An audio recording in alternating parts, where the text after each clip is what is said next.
बिस्मिल्लाहिर्रहमानिर्रहीम। कुरान पाक में अल्लाह ताला ने एक ही मानी के लिए मुख्तलिफ अल्फाज इस्तेमाल फरमाए, जैसे किताब, सहीफा, नुस्खा, सिजल। लेकिन क्या ये सब बिल्कुल एक जैसे हैं? नहीं। हर लफ्ज अपने अंदर एक खास पैगाम और गहराई रखता है। इसीलिए इस सीरीज में हम कुरान के हम्मानी अल्फाज को आसान अंदाज में समझेंगे, इनके मानी भी और इनके दरमियान फ़र्क भी। अगर आप कुरान को समझकर पढ़ना चाहते हैं तो ये लेसन आपके लिए बहुत फ़ायदेमंद होगा। आखिर तक ज़रूर देखें और सीखें। कुरान के अल्फाज आम नहीं होते, हर लफ्ज़ अपने अंदर हिकमत रखता है। आज से हम एक नई सीरीज शुरू कर रहे हैं जिसमें कुरान के हम्मानी अल्फाज आसान और वाज़े अंदाज में सीखेंगे। ये इल्म आपके कुरान के फहम को बढ़ाएगा और आपकी तलावत को और खूबसूरत बना देगा। सीखने के लिए आप हमारे साथ रहिए। सबसे पहले कुरान के स्टार्ट से सूरह बकरा से हमने शुरू किया है। सूरह बकरा की पहली आयत तो हरूफ मुक़त्तआत है। उसके बाद दूसरी आयत में ज़ालिकल किताबु, किताब सेकंड लफ्ज है। इससे हमने अपनी सीरीज का आगाज किया है। काफ ता बा किताब का मादा या रूट वर्ड होता है और ये इस मादे से, इस रूट वर्ड से पूरे कुरान में 319 अल्फाज आए हैं। अरबी में किताब से मुतल्लक पहले अहम अल्फाज देख लेते हैं। अरबी ज़बान की खूबसूरती ये है कि इसमें हर चीज़ के लिए मखसूस और वाज़े अल्फाज मौजूद हैं। जब हम किताब या लिखी हुई चीज़ की बात करते हैं तो अरबी में कई अल्फाज इस्तेमाल होते हैं और हर लफ्ज़ एक मुनफरिद पहलू को उजागर करता है। अब आपके सामने 6 लफ्ज़ है जो लिखी हुई चीज़ों से रिलेटेड इस्तेमाल होते हैं। सबसे पहले किताब। किताब हर लिखी हुई चीज मारूफ मानों में किताब। इसके बाद असफार। असफार कहते हैं बड़ी बड़ी कुतुब, जैसे तौरात की शरह और तफासीर वगैरह, ज़बूर की शरह या तफासीर वगैरह। फिर एक वर्ड होता है सिजल। सिजल कहते हैं अहकामात को लिखने और महफूज करने का रजिस्टर, जिसको काजी अपने पास महफूज रखता है। आपको पता है पहले दौर में बड़े बड़े रजिस्टर होते थे जिसमें बहुत सी जो है वो मालूमात जो होती थी वो दर्ज होती थी और वो जो है महफूज रखी जाती थी। उसके बाद है नुस्खा। नुस्खा कहते हैं नकल शुदा किताब या जिससे नकल किया जाए। उसके बाद जुबर। जुबर वो किताबें जो मोटे हरूफ में लिखी जाए। उसके बाद सुहुफ, सहीफा की जमा है। सहीफा कहते हैं वो लिखे हुए औराक जिनको किताब की सूरत में जमा किया जा सके। यानी सहीफा आप एक तरह से कह लें कि छोटे पैम्फलेट टाइप के औराक होते हैं अलग से। सबसे पहले वर्ड को अब हम थोड़े जामे अंदाज में देखते हैं। पहले मानी और तारीफ देख लेते हैं। किताब काफ ताबा रूट से हर वो लिखी हुई चीज जो हरूफ और मानी पर मुश्तमिल हो। ये अरबी जबान में किताब के लिए सबसे आम और जामे लफ्ज जो इस्तेमाल होता है वो किताब है। कुरानी इस्तेमाल, कुरान मजीद में ये लफ्ज मुतअद्दिद मानी में इस्तेमाल हुआ है। वही इलाही के लिए भी, अहकाम और कवानीन के लिए, लिखी हुई तकदीर के लिए, आसमानी सहीफों के लिए। मसलन किताबुल्लाह, अल्लाह की किताब, यहाँ पे कुरान मजीद के लिए इस्तेमाल हुआ है। किताबुन मुबीन, वाज़े किताब, यानी अल्लाह के वाज़े अहकाम, उसके लिए भी इस्तेमाल हुआ है।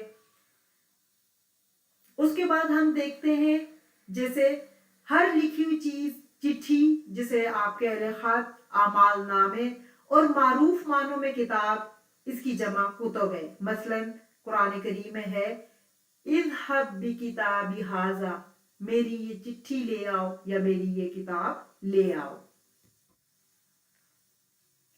अब उसके बाद हम देखते हैं असफार।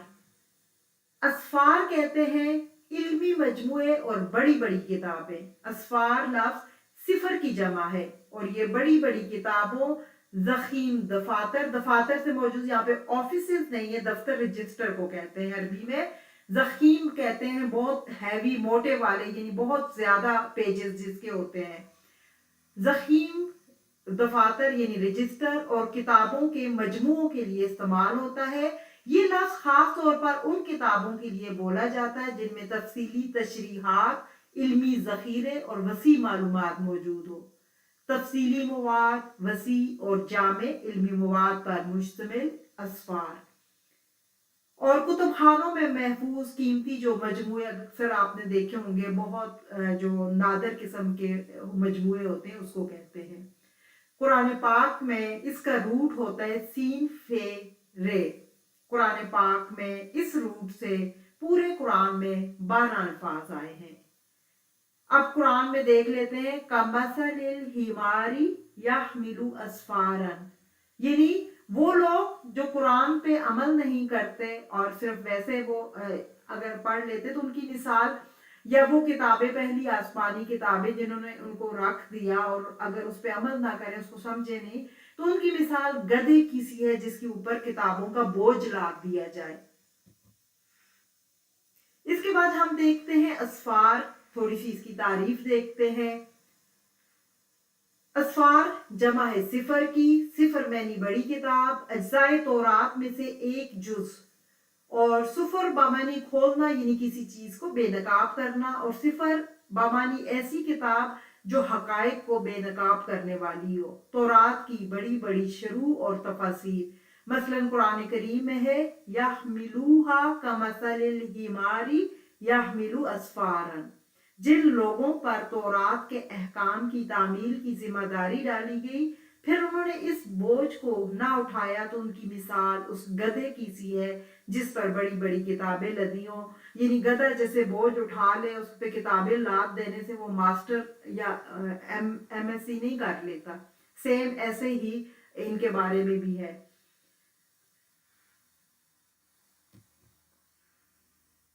اس کے بعد ہم دیکھتے ہیں سجل اور نسخہ.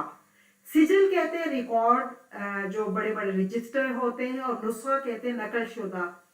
سجل کہتے ہیں، سجل اس کا روٹ ہوتا ہے سین جیم لام. قرآن پاک میں، پورے قرآن پاک میں 4 اس روٹ سے الفاظ آئے، اور نسخہ اس کا روٹ ہوتا ہے نون سین خا، اور اس کے بھی 4 ہی جو ہے وہ لفظ قرآن پاک میں آئے. سجل کہتے ہیں سرکاری ریکارڈ، وہ لکھا ہوا ریکارڈ، رجسٹر یا دستاویز جس میں احکامات یا فیصلے محفوظ کیے جائیں. یہ لفظ عدالتی، سرکاری اور انتظامی ریکارڈ کے لیے استعمال ہوتا ہے. اور نسخہ کہتے کتاب کی نقل کو. کسی کتاب یا تحریر کی نقل یا کاپی، جب اصل کتاب سے کوئی نقل تیار کی جاتی ہے تو اسے نسخہ کہتے ہیں. یہ لفظ خطاطی اور کتابت پہ بہت اہم ہے، جیسے ہاتھ سے لکھی ہوئی نقول، طباعت شدہ یعنی پرنٹ شدہ کاپیاں، یا نسخۃ القرآن جیسے ہم بولتے ہیں. نسخہ اس کا روٹ ہوتا ہے نون سین خا. اس کے روٹ کا کیا معنی ہوتا ہے؟ اس کے روٹ کا معنی ہوتا ہے ناسخہ، مٹانا، منسوخ کرنا. اور نسخ الکتاب بمانی کتاب کو حرف بحرف نقل کرنا. اور نسخہ اس چیز کو کہتے ہیں جس سے نقل کیا جائے، یعنی آپ نے سامنے کوئی ایک رکھا کاپی بک، اور آپ نے اس پہ تھوڑی بہت چینجز کر کے جو ہے نا ایک نیا وہ بنا دیا، بک لکھ دی، اور اس کو بھی جو نقل کی گئی ہو. ہر نسخہ کتاب تو ہوتا ہے مگر ہر کتاب نسخہ نہیں ہوتی. مثلا قرآن کریم میں ہے اور اس لکھے ہوئے نسخہ یعنی تورات میں ان لوگوں کے لیے جو اپنے پروردگار سے ڈرتے ہیں ہدایت اور رحمت تھی. اور سجل کا دیکھتے، سجل میں نہیں معاہدات کا رجسٹر، احکامات کو ضبط اور محفوظ کرنے کا رجسٹر جس کو قاضی اپنے پاس محفوظ رکھتا ہے. مثلا قرآن کریم میں ہے یوما، وہ دن، نتوی ہم لپیٹ دیں گے، السماء آسمان کو، قطعی ماند لپیٹنا، السجل رجسٹر، للکتب کتابوں کے لیے. یعنی ہم قیامت کے دن آسمان کو ایسے لپیٹ دیں گے جیسے اوراق لپیٹ، رجسٹر کے اوراق جیسے آپ راؤنڈ راؤنڈ کر کے لپیٹ دیتے ہیں. اس کے بعد آخری ہے زبر. इसका मादा होता है जा, जाल, बा, रा। कुरान में इस रूट से 11 अल्फाज आए। जुबर कहते हैं मजबूत लिखी हुई तहरीर है। जुबर लफ्ज जबूर की जमा है। जबूर आपको पता है वो आसमानी किताब है जो हजरत दाऊद अलैहिस्सलाम पर उतरी थी, और ये मजबूत लिखी हुई तहरीरों और सहीफों के लिए इस्तेमाल होता है। ये लफ्ज खास तौर पर उन किताबों और वही के लिए आता है जो पहले जमाने में अंबिया पर नाजिल हुई। लुग़वी मानी अगर देखें तो ज़बूर के मानी होते हैं मजबूत और पुख्ता तहरीर जो महफूज और कायम रहने वाली हो, और पिछली उम्मतों पे नाज़िल होने वाली वही और किताबों को ज़बूर कहा जाता है। मसलन हजरत दाऊद अलैहिस्सलाम पर नाज़िल होने वाली किताब को ज़बूर कहा जाता है। तारीफ देखते हैं, इसके लुग़वी मानी देखते हैं। जुबरा बमानी लोहे का बड़ा तख्ता या चादर, और इसकी जमा है जुबर। जबर अल किताब बमानी किताब को मोटे खत में लिखना, और जिबर मस्तर है। मसलन मगर इसम जो है वो इसम के मानों में आता है और किताब का मानी देता है। जमा इसकी जुबर है, और जबूर वो इल्हामी किताब जो दाऊद अलैहिस्सलाम पर नाजिल हुई। और आप देखिए कुरान में आया है व इन्नहु लफी ज़ुबुरिल अव्वलीन, और उसकी खबर पहले पैगंबरों की किताबों में लिखी हुई है। सुखुफ कहते हैं लिखे हुए औराक और सफ़हात के लिए आता है। सुखुफ लफ्ज़ सहीफा की जमा है जिसके मानी है लिखे हुए औराक या सफ़हात। जब मुख्तलिफ औराक को जमा करके किताब की शक्ल दी जाए तो इन्हें सुखुफ कहा जाता है। कुरान मजीद में ये लफ्ज़ स्वाद हाफा 9 बार इस रूट से अल्फाज आए। सुखुफ इब्राहीमा व मूसा, यानी हजरत और इब्राहिम और हजरत मूसा अलैहिस्सलाम के सहीफे। इसमें औराक की तैयारी, तहरीर का अंदराज और फिर औराक की जमाबंदी, ये सब चीजें आ जाती हैं। सुखुफ का कुरानी हवाला देखते हैं। इन्ना बेशक हाजा ये लफिज सुखुफिल ऊला, अलबत्ता पहले सहीफों में भी था। सुखुफ इब्राहीमा व मूसा, इब्राहिम और मूसा अलैहिस्सलाम के सहीफों में। सहीफा मानी फैली हुई चीज जिस पर कुछ लिखा जाए, और सहीफा मानी लिखा हुआ कागज, वरक, और सहाफत। सहाफत हम कहते हैं ना, सहाफत भी अखबार नवीसी इसी रूट से उर्दू में आता है। और मुसहफ कहते हैं वो किताब जिस पर लिखा हुआ होता है। और इन हाजर ये वाली आयत पहले भी गुजर चुकी है, उम्मीद है कि आपको समझ आ गया होगा। अब हम अल्फाज का मुवाजना और फर्क देखते हैं। अरबी जुबान में किताब से मुतल्लिक हर लफ्ज एक मुनफरिद पहलू को वाज़िया करता है। आइए इन अल्फाज के दरमियान फर्क को समझे। किताब आम और जामे लफ्ज, हर किस्म की लिखी हुई चीज। असफार बड़ी और ज़ख़ीम इल्मी किताबों का मजमुआ। सिजल सरकारी और कानूनी रिकॉर्ड और दस्तावेज। और नुस्खा किसी किताब की नकल या कॉपी। जुबर आसमानी मजबूत तहरीरें और वही, और सुखुफ लिखे हुए औराक। उम्मीद है कि आपको ये तमाम अल्फाज समझ आ गए होंगे, और इनकी आपको अच्छी तरीके से जितने लफ्ज अगर आप इसको एक बार कर लेंगे तो ये अल्फाज बाकी जगह पे कुरान में जहां जाएं, जब वहां पे आप पहुंचेंगे तो फिर एक दफा रिपीट होंगे तो आपको पक्के हो जाएंगे। इन अल्फाज को समझना अरबी जबान की गहराई और कुरान अलूम को समझने के लिए इंतहाई मुफीद है। कुरान मजीद में इस्तेमाल होने वाले अल्फाज की आपको सही तफहीम हो जाती है, लिसानी महारत होती है, अरबी ज़बान में दुरुस्त और वाज़े आप इजहार ख्याल कर सकते हैं, और इस्लामी उलूम, हदीस, तफसीर और फ़िक़्ह की किताबों को समझना आसान होता है। तर्जमा और तफसीर में मतून का सही और दकीक तर्जमा करना आपको आ जाता है। अमली मिसालें, आइए इन अल्फाज के इस्तेमाल को हम अमली मिसालों से समझें। जैसे किताब, करातू किताबन मुफीदन, मैंने एक मुफीद किताब पढ़ी। असफार, दरअसल असफारल कसीरा, उसने बड़ी बड़ी किताबों का मुताला किया हुआ है। अस्सिजिलुर रस्मी, सरकारी रजिस्टर। नुस्खतुन मिनल मखतूत, मखतूते की एक नकल। ये अल्फाज अरबी जबान की लताफत और दिक्कत को जाहिर करते हैं, जहां हर लफ्ज एक खास मानी और सियाको सबाक रखता है।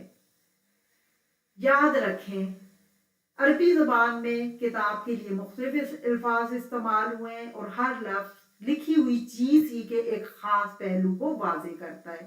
یعنی کتاب کے لیے جتنے الفاظ استعمال ہوئے ہیں ان میں ہے میننگ لکھی ہوئی چیز ہی کا.